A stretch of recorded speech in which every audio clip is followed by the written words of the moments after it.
Magandang hapon sa inyong lahat at sa lahat na nakikinig sa ating latest update. Ito po ang special coverage po ng bagyong si Opong. May international name na Boloy. Okay, yung Bualoy na yan. Boloy po ang pronunciation yan. Isang kind of Thai dessert. Kaya hindi pa tayo nakakatikim yan kung anong taste niyan. Anyway, balik tayo sa serious business. Meron tayong malakas na bagyo na nag-intensify.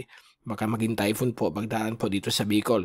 So maghanda po tayong lahat. We have only 2 days left, 48 hours to go. Ito po ang latest nating update na yung Merkules ng hapon, Setyembre 24, 2025. Tagalog version po ito. Pinaglilingkod sa inyo ng Typhoon 2000 at ng Naga College Foundation. At pasalamatan din natin ang ating partners, Aboitiz Power, Bank of the Philippine Islands Sustainability. Yung interested, i-click lang po ang link dito. At kung kayo po ay nanonood sa Facebook, may description po sa baba nito papunta sa link ng BPI. At ang lokal na gobyerno ng Naga City headed by our Honorable Mayor Lenny Robredo at ang ating Honorable Vice Mayor Gabby Bordado. Well, mukhang yung pinapakita ko sa inyo the past few days yung puting color, yung mainit na karagatan, oceanic heat content, tapos yung tropical cyclone heat potential. Mukhang nangyayari po. Nagkakaroon na po siya ng pag-intensify. Mula tropical depression, isa na po siya ng tropical storm. At ngayon po, ang Japan Meteorological Agency in-upgrade na po bilang isang severe tropical storm with 95 kph sustained winds. At ito po yung fast animation mula sa cyclonicwx.com. Kitang-kita po ninyo ang pag-intensify nitong weather system ito. Habang ito naman po si Bagyong Nando ay nagla-landfall na po dito sa may Western Guangdong. So, stormy weather po. Anong nangyayari po dyan? Malakas na hangin, grabing ulan. So, may mapanganib po sa mga mamamayan nila dyan sa Southern China. Samantalang southwest monsoon, yung habagat, nandyan pa rin. Nagbibigay mga pabugs-bugsong ulan sa kanluran bahagi po ng gitna at hilagang Luzon. Pati dito sa may kanluran bahagi po ng Timog Luzon. Kasama po dyan ang Metro Manila, Cavite, Bataan, Mindoro. So, proceed na tayo. Ito po yung zoom in satellite animation mula sa easterlwave.com. Ganyan kita po niyo yung kulay violet. Yan po ang intense rainfall. At nagsimula na po siyang mag-form. Ito naman po ang magandang image mula sa cyclonicwx.com. Ang nakita ninyo, nagkakaroon po ng tinatawag nating moderate wind shear. Napapansin ninyo, lahat yung grabing ulan niya ay nandito po sa may southern at southwestern quadrant, kung saan yung center niya ay dito nagpo-form. So, since nandyan po siya, dito yung mga ulap po dito sa may northeast quadrant, hindi masyado. So, mas less ang rain dito, mas grabing ulan dito. Up to 450 mm kapag sumabay po kayo sa bagyo, sa galaw niya. Pero since stationary po ang Bicol, ito po ang Bicol, nakita nyo dito sa dulo. Pagdaan po dyan, since bibilis siya, in the forecast po ito maging 30 km per hour, pagdaan po dito sa Bicol. So, baka 100 to 200 millimeters lang ang ulan. But gaya ng sinabi ko, kapag hindi po mag-improve ang circulation, dito ang ulap, at dumaan po dito sa may taas ng Bicol, ang buong Bicol, makaka-experience ng grabing ulan. At kung dumaan na naman po ito sa may baba, sa may Northern Samar at Masbate, itong Visayas po makaka-experience ng grabing ulan. So, it's either way, it depends rin kung mag-improve kanyang sirkulasyon. But sa latest na yon, ito po yung satellite animation, yung 24 hours. So, nakita ninyo na unti-unti pong nag-i-improve ang kanyang sirkulasyon habang dumadaan po siya dito sa may area nito ng Philippine Sea. Dito po kasi ay sobrang init po dyan ang temperatura. So, dyan po nagkakaroon ng rapid intensification. Sana po bago siya mag-rapid, nakalampas na. Kasi pag sobrang bilis, hindi naman siya makakahabol kaagad mag-intensify. But, iba na yun ang mga bagyo. In just a short span of time, ang bilis nila mag-develop. So, ang importante, maghanda po tayo sa possible effects po, lalo na sa ulan, sa baha, at sa grabing hangin na idudulot nito. Ang forecast na yon ay pwede umabot po ng 140 o 150 kph ang sustained winds niya pagdaan po dito sa Kabikulan. But ang slightly good news ay medyo mabilis yung kanyang takbo. Ito yung track natin kaninang 5 a.m. At meron tayong latest mamayang gabi. At pinapakita po dito, dadaan po dito sa may Metro Naga itong bagyong ito. Bukas po sa darating pong Biyernes ng alas 11 ng umaga. Diyan po siya dadaan. Tinaasan po magiging typhoon po siya. At kita nyo, yung bilis niya ay nasa 30 kph na po ang kanyang pagtakbo dito, pagdaan dito. At pagdating ng early morning ng Saturday, after 24 hours, nandito na kaagad yan sa may West Philippine Sea. Dito naman po sa Metro Manila, may experience nyo mga grabing ulan at hangin pagdating po ng gabi ng Biyernes. So dito, it will be a daytime system, umaga o hapon na ang epekto dito sa atin. So let's hope and pray na hindi siya lumakas. Kasi yan po ang magbibigay ng grabing hangin at ulan. Ang latest sa Pag-asa kanina ay in-upgrade na nila ang forecast. Typhoon na po pagdaan dito sa Bicol at mukhang aabot ng 140 kph sa kanila. Samantala, ang Japan Meteorological Agency, ito po yung latest as of 2 p.m. Isa na po siyang severe tropical storm, 50 knots. So ang hangin niya ay nasa 95 km per hour. At ang kanyang tracking ay medyo tumaas din. Kagaya ng track natin kanina, dito na sa may area po ng Tinambak, Lagonoy, labas po sa may Calabanga, at sa may area po ng Sipocot. So yung San Miguel Bay po ay pwede maka-experience po ng masamang panahon dyan sa darating pong Biyernes ng hapon. Okay, so between 11 to 2 p.m., ang 11 a.m. to 2 p.m. ang possible daan dito sa atin, malapit sa Bicol. Ay dito sa malapit sa Naga or over Naga, depende sa tracking niya. So, ito naman po ang tracking ng lahat ng Asian agencies.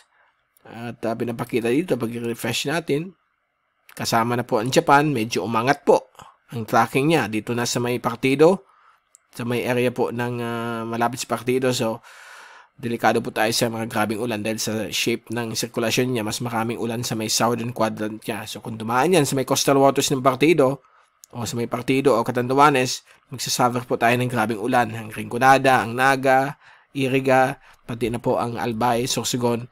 So, hopefully, sana ang track niya gumanito na lang po.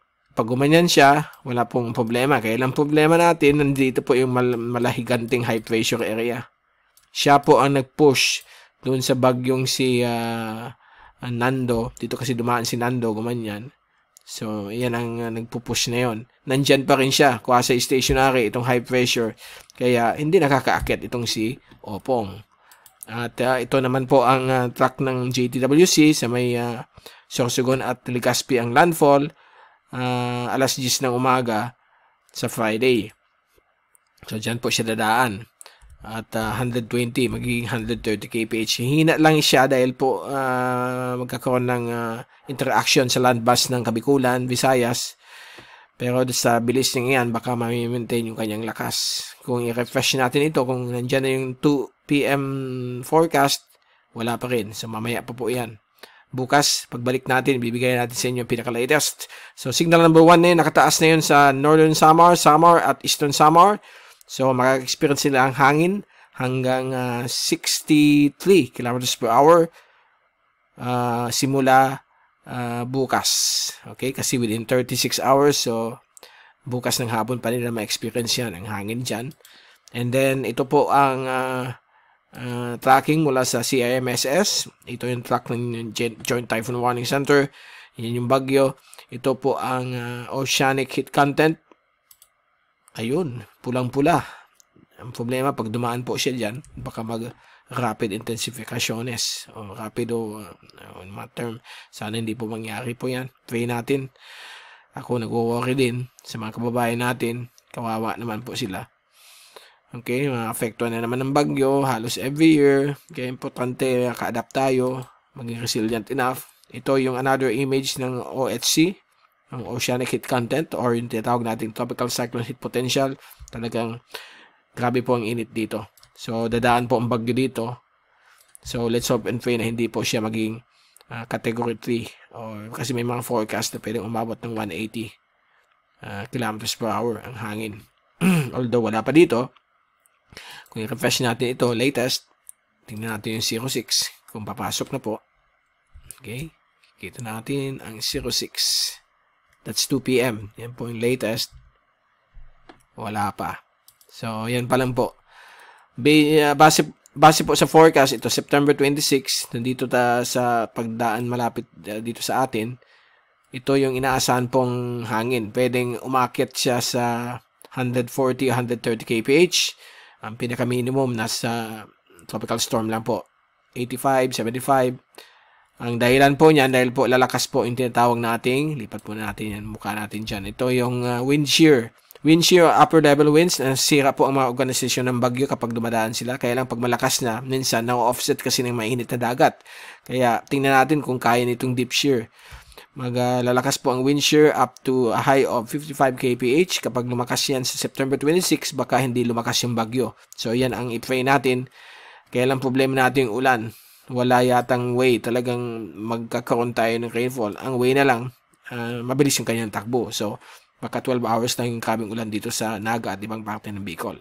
So ito yung latest mula sa DeepMind ng AI ng Google. Kasama po dyan yung European Model Ensemble at European Model High Resolution. So ito po ang araw na ito, September 23, gagalaw natin yan. So makikita ninyo, pagdaan dito sa may Bicol, yan, iba yung tracking nila. Now, tandaan niyo pag yung bagyo ay dumaan dito sa may Sorsogon, sa may south ng Naga, dito sa may Burias at sa may northern tip ng Mindoro, ang grabing ulan po ay nandito. Okay? Kaya yung American model, dito rin kasi yung tracking nila, dito yung grabing ulan. So hindi lamang po sa Bicol, lahat na nakikinig sa Visayas, mag-prepare po kayo sa Mindoro dahil posibleng mag-ulan din na grabe. Pagdaan ng bagyo, although mabilis lang, 6 to 12 hours, sana hindi na kumapal yung kanyang ulap. And then, yung kanyang tracking naman dito, pag yung gamitin natin yung ensemble ng European model, lagot po ang medyo delikado rin po ang buong Bicol sa grabing ulan. Kaya may ulan po tayong forecast 100 to 300 millimeters ang max. Since mabilis siya, baka nandyan lang po sa range niya. Yung kay Christine kasi mabagal masyado, kaya kahit na 300 millimeters yung ulan, dahil sa sobrang bagal niya, tumagal yung ulan, lumampas sa 300 millimeters. Okay? So, yan po ang pinapakita dito, September 26. Mukhang may, yan, yung mga hangin hanggang 120 lang, 130. Itong Google Mind, nasa 120, 130 kph. O 120 lang, okay? While yung ensemble, pati itong European model, nasa up to 95 kph lamang. Ang problema natin, itong ensemble, may iba, umaabot ng category 3. Yan po yung category 3, oh. So, let's hope na hindi naman umabot po dyan. Kinukuha kasi dyan yung average. So, mahirap talaga i-forecast ang hangin ng bagyo. Malalaman natin yan kung pagdaan niya dito, medyo tataas yung intensity niya. Ngayon sa ulan, ito po ang gagawin ng system. Bukas, wala pang ulan dahil yung tinatawag nating calm before the storm kasi may dry spot po yung in between the storm and yung kay bagyong si Nando. So, yung outflow mula sa sirkulasyon ay magbibigay ng good weather sa atin bukas, maghapon. Kaya yung may magkakaroon daw ng parada bukas o rally, okay naman po. But after the rally, baka pagdating ng Thursday, late evening, pagdating ng midnight ng Friday, ano po ang mga ulan. Okay? So, pinapakita dito, grabing ulan po dito. Sa may partido, up to 82 millimeters per hour. Ang iba, lampas so 118.6 in 3 hours. Parang yung ulan dito nangyari noong Tuesday and Monday nung dumaan po yung formative stage ni Mirasol. Since bagyo naman ito, baka panandilian lamang po ito. Sana hindi na tumagal. So, yan ang inaasahan natin. At pagdating ng Biyernes ng late evening, okay na po ang panahon sa atin. Pag gagamitin natin yung 3-hourly rain forecast kasi mabilis po yan. And then yung mga nakikinig po from Metro Manila, kayo po bukas sa Friday ng hapon magsisimula ang grabing ulan sa may Metro Manila area, and then lalala sa gabi mas lalo malakas ang ulan. Aalis po yung grabing ulan sa Metro Manila and parts of Central Luzon and Southern Tagalog provinces pagdating ng Saturday morning, kasi Saturday morning nandun na po siya sa may West Philippine Sea. Okay, pagdating naman po sa hangin, wala pa tayong ibibigay kasi ang forecast models like the European and American model ay napakababa ang hangin. Wala tayong papakita. Itong forecast nito galing sa ibang wind models. So, at mainit po sa East of Summer kaya pinapalakas nitong forecast ng mga agencies. At kitang-kita naman sa satellite. Let's hope na malusaw po siya pagdating dito sa atin. Ito po ang thunderstorm activity. So, makikita niyo bukas okay pa, pero pagdating ng gabi ng Huwebes, nandiyan sa Catanduanes and early morning ng Friday, envelope na po ang buong Bicol region. Yan po yung bagyo at ito yung grabing ulan. Okay? 8 o'clock in the morning hanggang maghapon po yan. Then pagdating ng gabi, nandito na po sa may Metro Manila and other parts of Central and Southern Luzon. So, it's just a 12-hour rainfall event at winds. Okay? Winds kung dumaan po na bilang isang typhoon. So, please take all necessary precautions. Mag-prepare. And pagdating sa alon, malaki pa rin alon dito sa may West Philippines na yun dahil sa habagat. Ito yung bagyo. Makabot po dyan ng lampas 5 meters ang wave height. Ito po yung wave height ng bagyong si Opong. Maabot ng 4 meters. At kung igalaw natin ito hanggang Friday, so makikita nyo ang pagdating ng bagyo yan. No? Sa Friday, saan po dito mga malalaking alon up to a high of 4 meters. So, delikado po yan sa mga maliit na sakyang pandagat. Itong ibang parts ng central waters ng bansa ay still maalon yan hanggang 2 meters. Moderate to rough. At delikado rin sa mga sakyang pangdagat. Magkakaroon po ng gale warning ang Pag-asa, so wala mo nang pwedeng bumiyahe, walang pwedeng mag-fishing around dahil po delikado po yan. At Sabado, dito naman sa may West Philippines, si malaking alon dahil sa pag-alis na po ng bagyong si Opong. At Sunday, Monday, okay naman po. Although medyo moderate to rough pa rin ang mga alon dito dahil sa meron tayong easterlies, northeasterly trade winds. Okay, yan muna po ang pinaka-latest nating update sa bagyong si Opong. At bukas malalaman natin ang final answer kung saan talaga siya dadaan. Final track dahil po less than 24 hours na lang bukas ang landfall dito sa atin. Sana hindi na po siya lumakas. I-pray natin na sana magbago ang track ng bagyo o maghina. I-pray rin natin na safe tayong lahat. Okay, dapat nakahanda na tayo. Tapos yung mga dating palaging binabaha, mag-action na kung anong gagawin ninyo sa mga gagamitan niyo, everything. So may time pa kasi bukas may calm before the storm bago magsimula early morning ng Friday. Ito si Mike para magpapaalam. Mag-ingat po tayo lahat. Kita-kits ulit tayo bukas. Maraming salamat sa pagpanood nyo sa aking channel. God bless po sa inyong lahat.